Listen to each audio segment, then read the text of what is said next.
This podcast is brought to you by Greenman, all-natural, mineral-rich superfood. If you have never heard of Greenman, I consider it to be the most important essential supplement for dogs and people. It is a great source of plant-based minerals which are much more bioavailable and effective than supplements made from chemicals or ground-up rock. Minerals cannot be made in our body and have to come in the form of food. Unfortunately, intensive agriculture and food transportation have interrupted the natural nutrient cycle, and soils and food are becoming increasingly depleted. Mineral deficiencies are one of the primary causes of disease. Let me give you another explanation. Most people understand that plants in the garden would not grow if some of the minerals were depleted or missing. For example, if phosphorus is deficient, strawberries and tomatoes would not blossom and fruit. Ironically, healthcare has not fully addressed the fact that food deficiencies are a greatly predisposing factor when it comes to cell and organ dysfunction and disease. Malnourished and depleted plants in the garden are relatively easy to spot, but a mineral deficient body is harder to detect until it's too late. The key to supplementing minerals is to provide them in the most digestible and bioavailable form. This is why I chose Alga calcarea for Greenman. This certified organic algae originates from Brazil and has evolved to absorb minerals from the ocean water and deposit them in the roots to anchor itself on the ocean floor. Alga calcarea was first discovered by Brazilian farmers who fed it to horses, cows, and other farm animals and witnessed an amazing transformation. The animals were stronger, grew better, and rarely fell ill, which makes sense because there are 37,000 billion chemical reactions taking place in the body every second, and they cannot proceed smoothly without necessary minerals. Since then, Alga calcarea has been used in treatment of osteoporosis in people, and I made it part of Greenman in 2012, the essential plant-based mineral and amino acid supplement for dogs and people in 2021. If you would like to learn and read more what other people say, it is simple. All you need to do is to go to greenmin.com, or for human supplement, Greenman H+, HPLUS.com.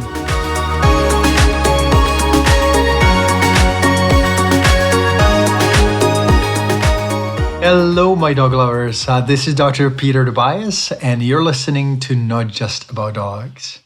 Today, we are going to be talking about a topic that is really close to heart for me, and that is exercise and activity and how it can actually affect your dog's lifespan. Now, in the past, in the previous podcasts, I often talk about spinal energy flow and the health of spine and how important it is for your dog's health. I also compare the spinal channel to a watering system in the garden, where the branches go to the different organs and skin and extremities and joints and muscles. Now, in the garden, if any of the watering system branches are impinged or broken, obviously the garden beds do not do well, and the produce, the carrots, the strawberries, the tomatoes do not grow very well. In the body, it actually affects the organs. If the spine is congested, or if any of the branches and segments of the spine are congested or injured, it does affect the skin, how it functions, whether it's healthy or not, the coat, the joints, the muscles, and also the internal organs. Now, if the spine is not healthy, obviously that leads to disease and also decreased lifespan. Today, I would like to talk about injuries and exercise and how it can make a huge difference in the life of your dog and also his or her health and longevity. Every single day, I see dog lovers in parks and on trails and in the city, and it happens quite often that I strike a conversation with people, and when I see that they're doing something that may not benefit their dog, I try to strike a gentle conversation with a lot of empathy, because I know that most people do not know what they're doing wrong. The same way I don't know if I'm handling my plumbing right, or some sort of car repair, or if I'm painting, I don't really know whether I'm exactly doing the right thing. So I'm lucky to have an insight and 30 years of experience in veterinary medicine, but it comes with a lot of challenges and on some level suffering, because I see what's happening with dogs out there. Sometimes I try not to see it because I can't work 100% of the time, all the time. But often I go, man, like if I say just a word or two, it can make a huge difference in the life of this dog. So the first thing that I would like to talk about today is early age misalignment, or problems that actually happen during birth, or maybe even in utero. Every single puppy is obviously has to go through the whole process of development in the uterus and then birth. And those times can already start a certain tendency to a disease or problem, misalignment of the spine, the energy channel. It can happen before birth, especially if the mother has a lot of puppies, or during the birth, during the passage in the birth canal. Sometimes birth may be difficult. There can be little twist or misalignment of the spine that may be undetected for many, many years to come. That is why it's so important to actually have your dog examined or puppy examined very early. Puppies are also carried by the mother from place to place. Sometimes they're dropped or the mother may accidentally lay on them. The puppy bones, joints, and other connective tissue are very flexible and resilient. However, it does not mean that they align back to the ideal state when they are misaligned, when they're out of alignment, when their spine and their body twists. In nature, this is the part of the process that is called natural selection. But dogs are lucky to have us because we can help them and we can prevent this natural selection factor. Also, breeding may have made them a little more sensitive, and that is something that we have to take into consideration. So if you have a puppy that is 8 weeks or 12 weeks old, I strongly suggest to take it to a physical therapist or chiropractor or veterinarian that has a knowledge in spinal alignment. Most of us veterinarians have not been trained in spinal alignment. However, there are sufficient numbers of practitioners who do know the techniques and do know and understand how to recognize these misalignments. The second possible cause of spinal misalignments and problems may be injuries, accidental injuries. Dogs are adventurous and fun-loving creatures. If they don't want to play, there's usually something wrong. And if they play and tumble and fall and flip and slip, it can also cause undetected injuries. It is quite common that even dogs that go through a very severe trauma, such as being hit by a car, are rarely assessed for spinal injuries and issues, tightness, inflammation. Injuries usually lead to various degrees of muscle spasm, which results in decreased energy in the spine, nerve, and blood flow. So the spine is the energy channel, but it also directs and affects very deeply blood flow and obviously nerve flow. This can lead to serious organ disease or even cancer. And I mentioned at the beginning of this podcast, and I want to emphasize it. Spinal health is the key for preventing cancer and organ disease. There's this very interesting connection between the organs and glands and the spine. If the spine gets affected, as I said at the beginning of this podcast, the organs may suffer.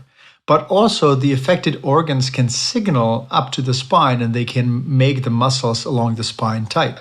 You're probably very curious how to examine a dog's spine. It's actually relatively simple. It can be learned very easily. You can take your thumbs and you can kind of slide them along the spine on each side of the spine and press as hard as if you were trying to pit an orange. And if you press, your dog may actually look back, or there can be skin flinching. The muscles may be tight or sore. There can be heat. There can be obvious signs of inflammation. If you see that any of the segments are a problem, then it may mean that the muscles got injured during exercise or some sort of injury or accident, or that the organ that is adjacent to the particular spinal segment is affected. I'll give you an example. If dogs have inflammatory bowel disease, quite often they may have tight spine, lumbar spine.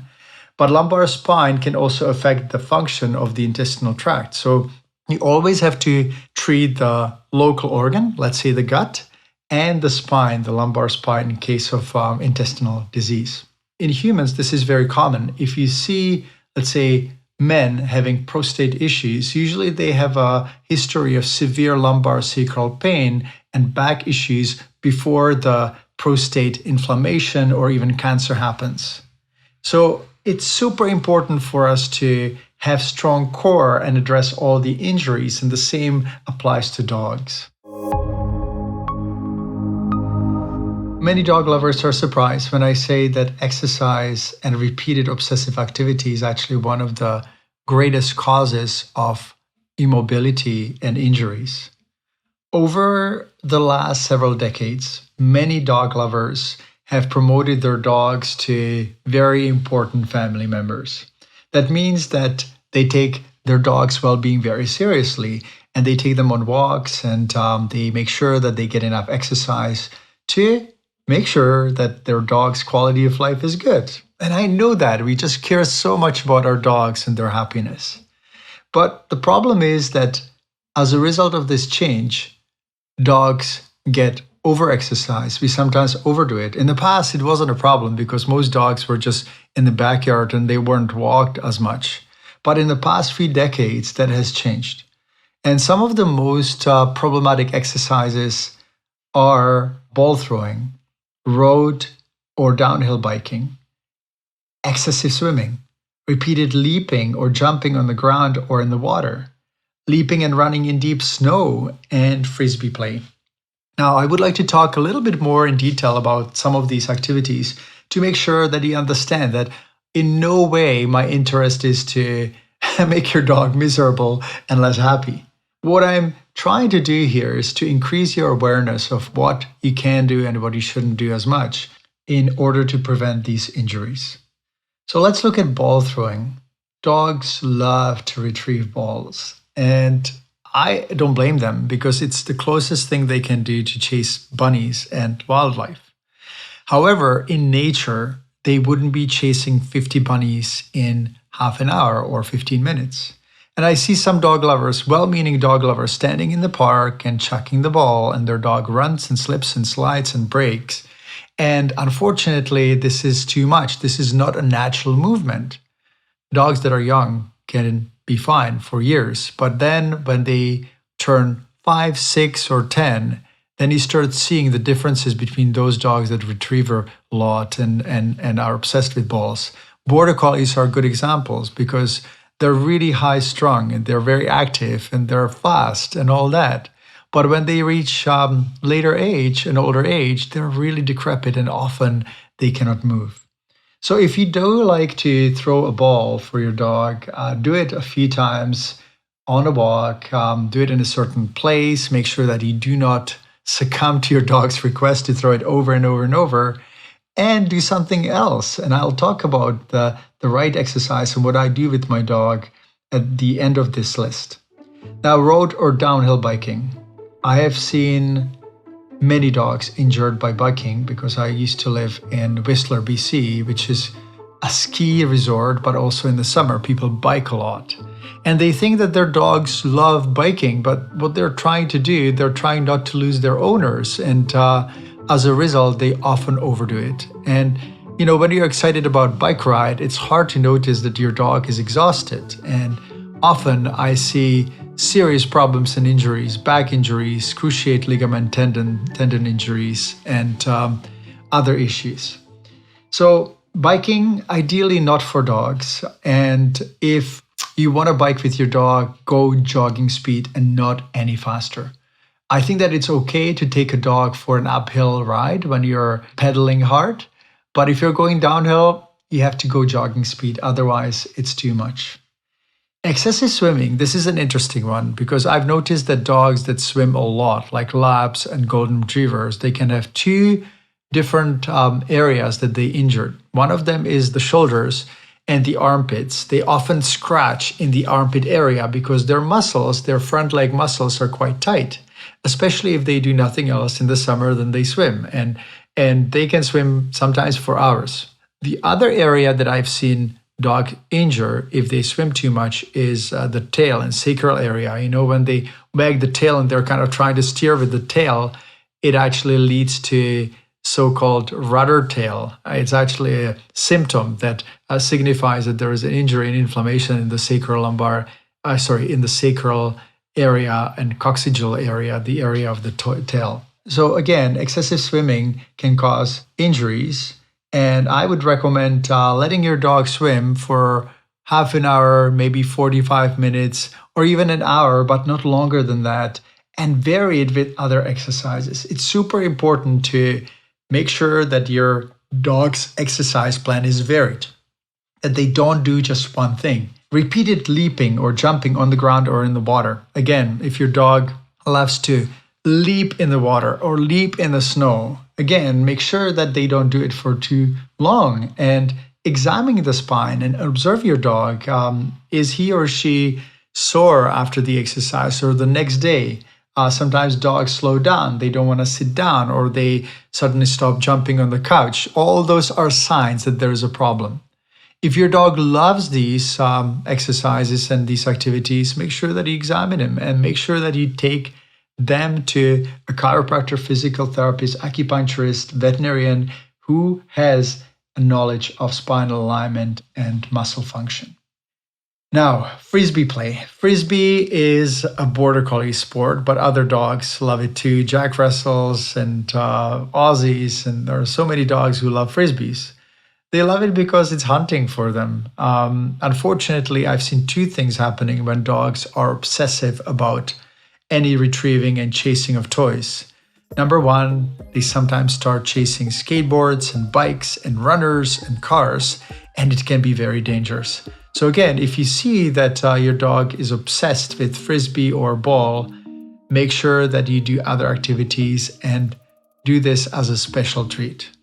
When they jump up and leap up, sometimes I watch YouTube videos that are really fun to watch, but you see what these dogs are doing, and it's definitely not a natural activity.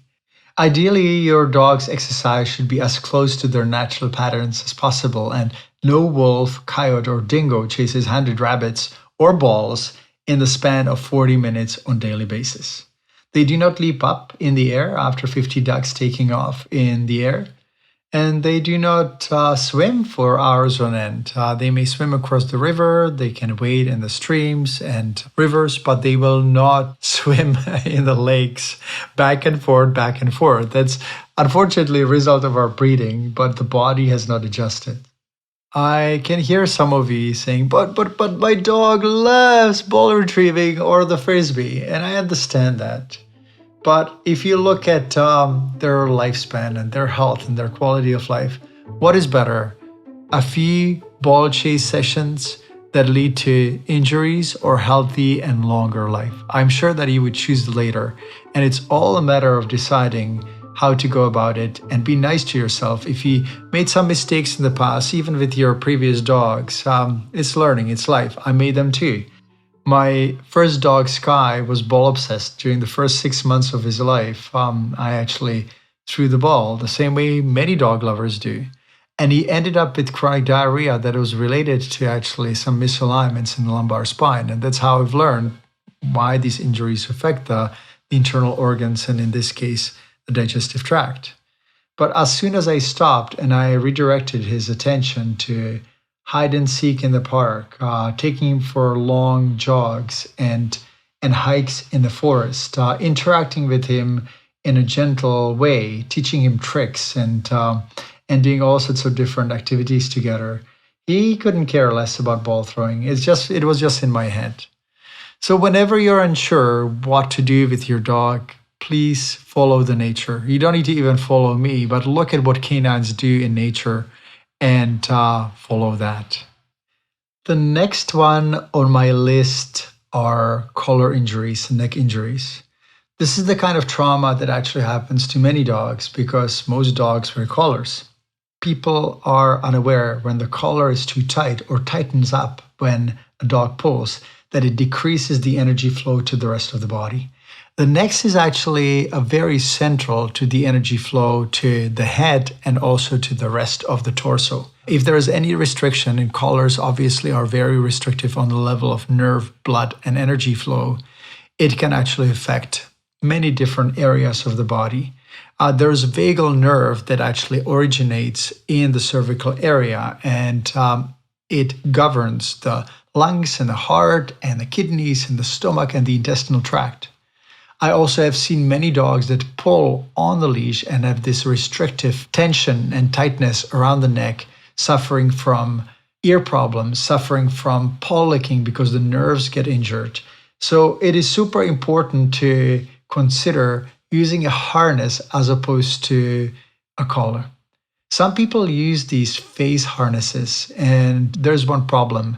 They put the head in a very unnatural state and position. Dogs that are on these facial harnesses, they usually have their head tilted down, and it does subluxate or misalign the first cervical vertebra.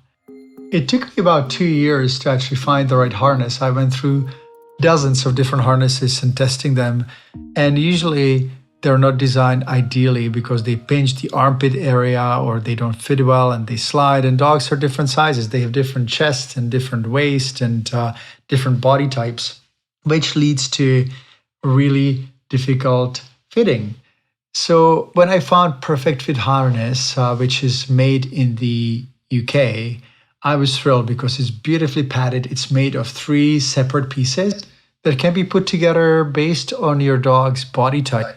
It is not uncommon to see that a dog has a big, large girth piece and then small chest piece, and the back piece can be medium.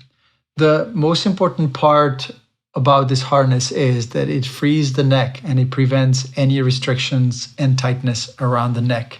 There are 2 clips, one in the front, one in the back. The harness manufacturer recommends to use both of them at the same time on a Y-shaped leash, but you can also use it in one or the other area and it works well. Now, I know that many of you say that your dog will not learn how to walk on the leash properly. From my perspective, it only takes time. Pax, my dog, is now 2 years old and he's learned to heel on the leash, but it took a lot of convincing and training. There are different ways of training dogs. Some people say that it can be done without treats when they walk on the leash. Personally, I'm not skilled enough to do it without treats, so I just carry treats and I make sure that I use them when my dog is on the leash, and eventually they just kind of get into the habit of walking beside you. You have to be persistent, you have to be kind and patient. Make sure that you don't jerk on your dog's body and your neck because it's like chiropractic adjustments without going to a chiropractic school. I'm going to go back to the excessive exercise portion of this podcast because I forgot to mention one important part. When some of the muscles get overworked and tight and inflamed, usually the other muscles around that area get weak, and the weakness breeds more tightness of the muscles that become tight. Some people have a tendency to believe that when they have a tight muscle, they actually just have to stretch that particular muscle. But often you have to exercise the opposing muscles, the muscles that became weak, and the problem disappears. There is a good example of this in core exercise and back issues. If we have weaker core and the muscles are not toned enough, then the back muscles take over and they get strained and inflamed. The last part that I'd like to talk about is nutrition. The muscle is an amazing mega power that converts chemical energy and nutrients into the physical force. However, this can't really happen without the right nutrients, the building blocks, and there's 37,000 billion chemical reactions happening in the body every second.